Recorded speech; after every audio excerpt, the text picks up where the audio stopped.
G'day cocktail lovers. One of the things I didn't do in my recent 1970s bottle extravaganza with my friend Dave was open the Galliano. I thought he could keep the Galliano. I don't particularly like it, and I felt a bit guilty about opening all these bottles, but I found this today at my front door. I'd been out for a while. David hadn't passed, and a note says open, which I assume means the Galliano was open, so you may as well have it, or maybe he opened it. Now, I'm not actually completely sure it was open. There is, I don't know if you probably can't even see that, there's some weird grossness around the top. It's like the bottle was leaking? That doesn't mean it was opened. Let's see if it sounds like I'm cracking a seal. No, okay, I think it was open. I wonder if this has sort of got a bit more concentrated over the decades. Still got an alcohol smell. Let me taste it. I'm not a huge fan of Galliano, but I'll taste it.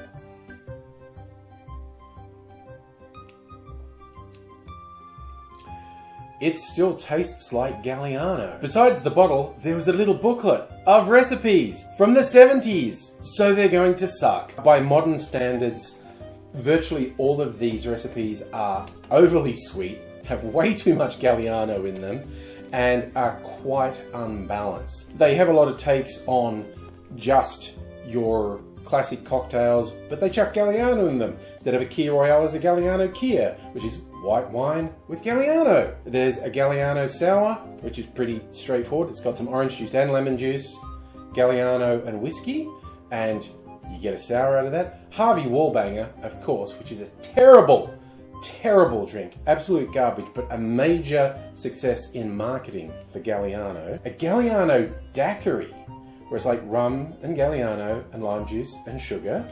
A Galliano margarita, which is Galliano, tequila, lime juice.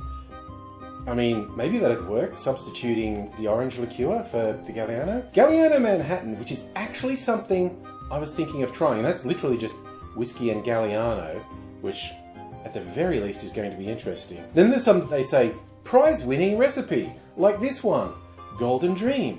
1 ounce of Galliano, half an ounce of orange juice, half an ounce of Cointreau, half an ounce of cream. That's a award-winning, prize-winning recipe. Is it Galliano? Is it really? There's a Galliano Sangria, a Galliano Collins, a Galliano Mai Tai, which is actually not that far removed from the original Trader Vic recipe. It's just got Galliano added to it, which is a weird element to put in a Mai Tai. We're getting some really questionable ones they call after-dinner drinks. An Italian Stinger, 2 ounces of Galliano and 1 ounce of creme de menthe. I don't think I would drink that on a dare. A Golden Cadillac, 1 ounce of Galliano, 2 ounces of white creme de cacao, 1 ounce of cream. It's like the diabetes is calling from that glass. There's an Italian Stinger number 2, which is 2 ounces of Galliano and 1 ounce of brandy, which I'm just, Jesus, you'd have to like Galliano, is what I'm saying. If you think those weren't sweet enough, there's dessert drinks. A Chauvinet, 1 ounce of Galliano, a scoop of ice cream, 1 ounce of Grand Marnier, and a light ounce of white creme de cacao. Again, just absurdly sweet. A golden cream coffee, you're mixing heavy cream and Galliano. You mix cream and Galliano, whip it, and then, you whip the cream, stir in the Galliano, continuing to whip until it's sufficiently stiff, but do not overwork, and then you float a heaping spoonful in a cup of hot black coffee. I mean, no on so many levels. And there's even a cake recipe for Harvey Wallbanger cake, which is wild. There is actually a second one that they claim to be a prize-winning recipe. Nassau Beach Hotel Competition, created by Cecil E. Roberts, head barman, a Bossa Nova special. It has 1 ounce of Galliano, 1 ounce of light rum, 1/4 ounce of apricot brandy, 2 ounces of pineapple juice, which feels a bit heavy to me, egg white, or I'll use a foamer, and lemon juice. It might not be terrible. Again, it's leaning way heavy on the Galliano, of course, because they're trying to sell Galliano. But I think I'm going to try the Bossa Nova Special and the Galliano Manhattan and see if I don't know, I can hold them down. For the Galliano Manhattan, in the mixing glass, we put 1 ounce or 30 mils of Galliano, and then 2 ounces or 60 mils of the whiskey of your choice. Then we add ice to the glass, stir that for 20 to 25 seconds to chill and dilute the drink, and I'm straining that into a chilled Nick and Nora glass. For the Bossa Nova Special, we add 1 ounce or 30 mils of Galliano, then 1 ounce or 30 mils of a light rum, then 1/4 of an ounce, about 7.5 mils of an apricot brandy. Then we're adding 2 ounces or 60 mils of pineapple juice, 1/4 of an ounce or 7.5 mils of lemon juice, and then for foaming, you can use egg white, aquafaba. I'm adding a few drops of Wonderfoam. Add ice to the glass, shake that good and hard to get some foam. One of the reasons I like foamers is you don't have to do a dry shake, and then strain that into a chilled coupe. There we have two quite different but rather Galliano heavy cocktails. I think I will try the Galliano Manhattan first, because I think this tropical number might be more overpowering taste-wise. Very hard to know ahead of time, but give me this one a little taste. I mean, it's not absolutely terrible. It's like a sickly sweet Manhattan, because there's way too much Galliano in it. It might be somewhat interesting to try making this with a split of sweet vermouth and Galliano, because the Galliano is really dominating, which does not surprise me at all. Now for our tropical sour, the Bossa Nova Special. Give this a little taste.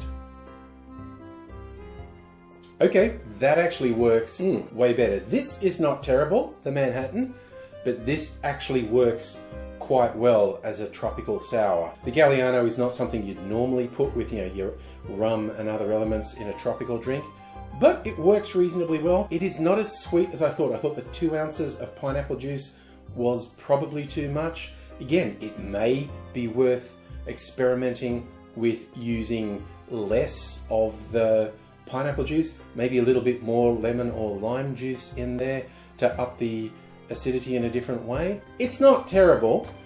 I have no idea how long it will take me to get through this already 40 or 50-year-old bottle of Galliano.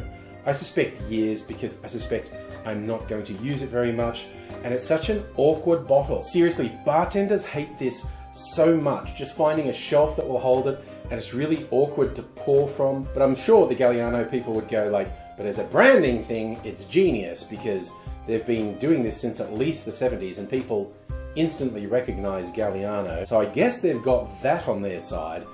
I really don't know where I'm going to put this in. I am not going to put it up there behind me, because I'm worried it will fall off, because it's just so awkward. I'll find somewhere low to the ground to put this so it can't fall very far, because I'm quite worried about that. I'm continuing going through the 70s. I was not expecting to do this, and I've got to admit, Galliano is definitely not something I would buy. I just do not particularly care for it. There are just much better liqueurs that have a lot more, I guess, I don't know, flexibility, diversity than Galliano does. But I've got it now. It's been looking for a home since the 1970s. It's found one now. So I guess that's me with Galliano. I am mildly tempted to try the others. The Galliano Mai Tai seemed interesting, not least because you get absolute weirdos who obsess about what is and isn't a Mai Tai. Personally, so many bars put together a terrible drink and call it a Mai Tai, where Trader Vic Mai Tai is nice and simple. The Galliano recipe is very close to that, just with Galliano. Who knows if that's an abomination or maybe somewhat good. I might try it another time, but as it is, I have 2 Galliano drinks. That's enough for any night, in my personal opinion. You may disagree. You may be a huge Galliano fan. Everything's down to personal taste, really. I'm going to finish these 2 off and think long and hard about what I want to do with Galliano. So I hope you're taking care of yourself wherever you are. Hope to see you again soon. Come back and check me out. I might be on my double fisting bullshit again. Until I do see you again, I will say cheers.